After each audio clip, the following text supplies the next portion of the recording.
other time period in history. What do you have and what you don't have? And make sure you have a maybe pile. You need the maybe pile for backup resources.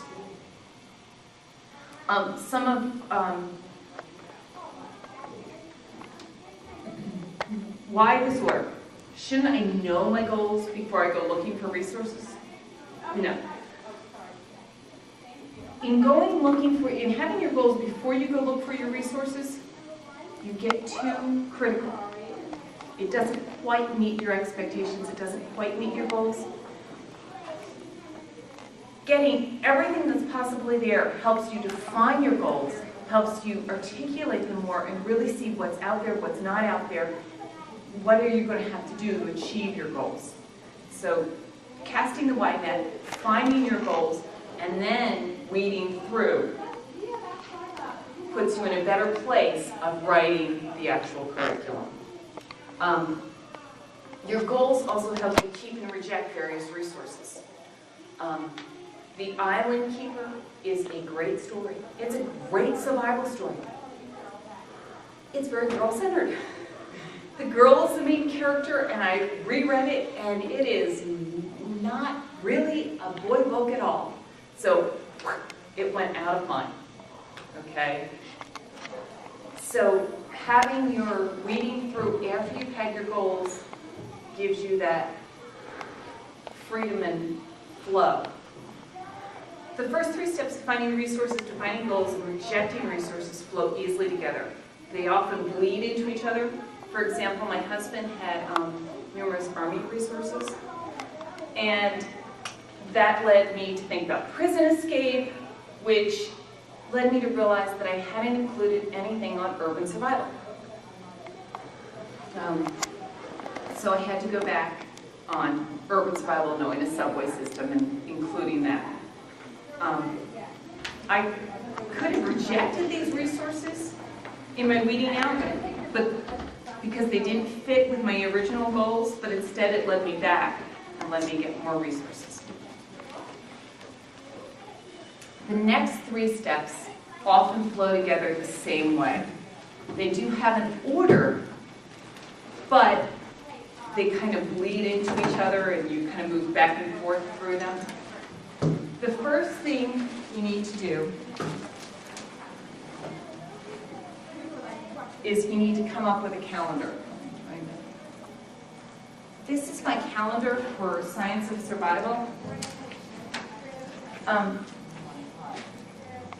Your calendar is your flow of topics. I have this overall goal of survival. How am I going to break it down? Are we going to learn all about survival in September and nothing for the rest of the year? So this is how I took it and broke it down so that I could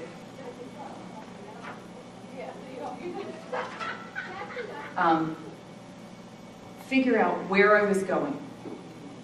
Was I missing something? Did I miss something? You know, water safety is important. And looking at the calendar, I have that on my, list of what I'm including. If I didn't set out on the calendar, I might have missed water safety.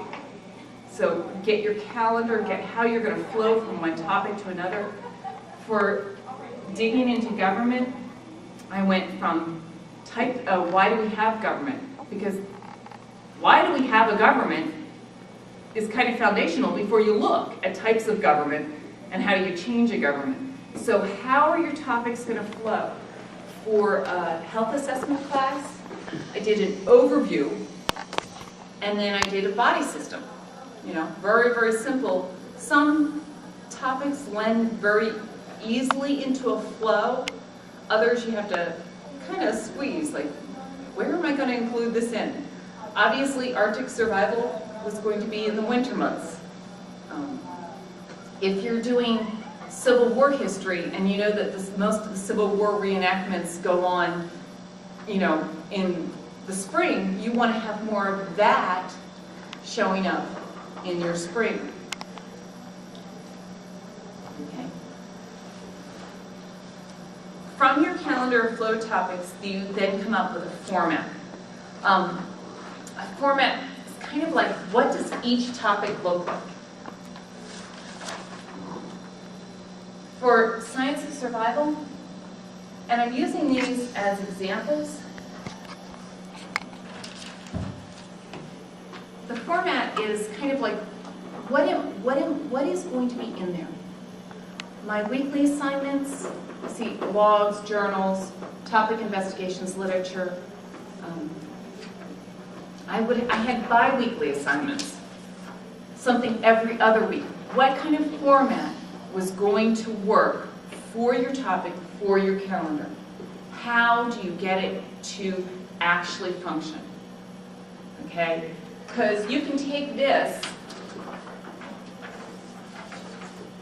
and say you want to learn about animal houses and map reading, but what am I going to do with that? Where is the, I wanted to have them write more, so where is the essay going to come in? And it's going back and forth, taking your calendar to your format, to where does it fit?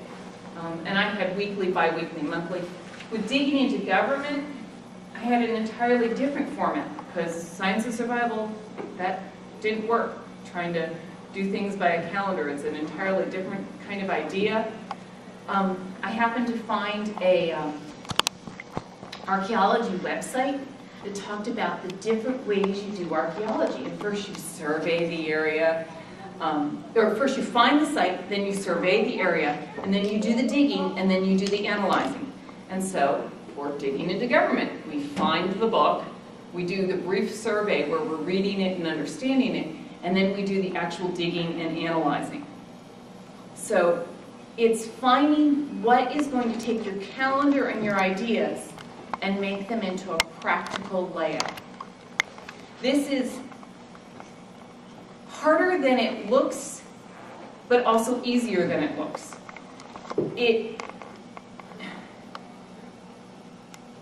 It's harder to start coming up with it, but once you've come up with it, it flows real easily. It's figuring out what the topic and your calendar and how you're flowing is going to fit. And once you figure that out, it comes rapidly. It was very, very easy once I had, oh, okay, I can break it up this way. Or, oh, I need to break it up monthly, weekly, bi-weekly. After you have your format and your calendar, then you go into your nitty-gritty.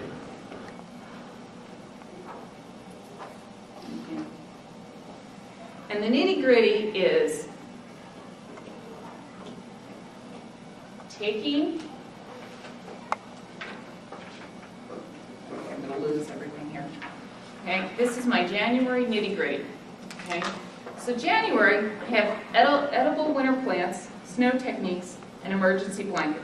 That's my calendar.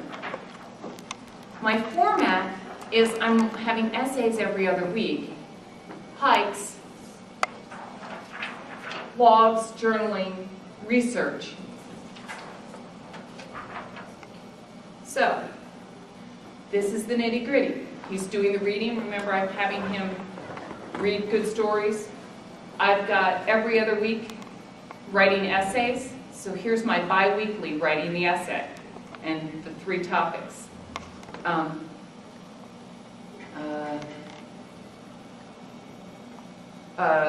Emergency blanket, backpack, you're going to the woods. And I have the second part of January somewhere.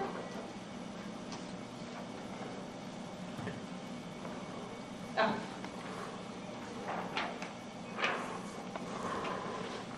We're finishing up knots. We're doing GPS, edible winter plants. So you've taken your calendar, you've taken your format, and you're just putting the assignments in all their spots.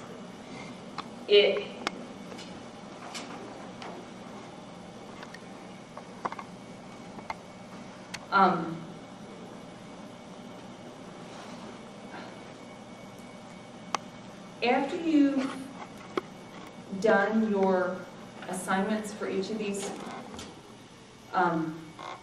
topics,